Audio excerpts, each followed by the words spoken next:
रात के करीब 2 बजे आरव को चक्कर आने लगे। उसे लगा जैसे कोई उसे जंगल के अंदर खींच रहा हो। उसने देखा कि जमीन से हल्की गैस निकल रही है। उसने मास्क पहना, लेकिन तब तक काफी देर हो चुकी थी। सुबह जब उसकी आंख खुली तो वह जंगल के दूसरे सिरे पर था। मैं यहां कैसे पहुंचा? उसने सोचा।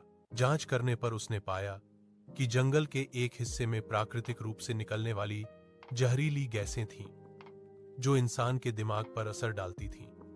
उनसे भ्रम, डर और दिशा भ्रम पैदा होता था। यही कारण था कि लोग जंगल में भटक जाते थे और रास्ता भूल जाते थे।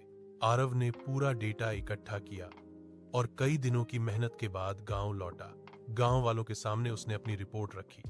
उसने समझाया कि अजीब आवाजें हवा और पेड़ों की संरचना से आती हैं। चमकती रोशनी गैसों की वजह से है और अदृश्य शक्ति असल में जहरीली गैसें हैं। कुछ लोग चुप थे, कुछ हैरान।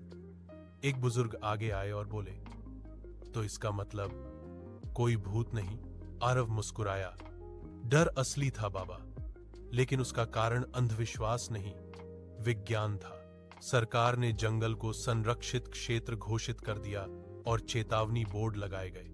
कई जिंदगियां बच गईं। आरव की कहानी फैल गई। लोग समझने लगे कि सवाल पूछना गलत नहीं, बल्कि जरूरी है।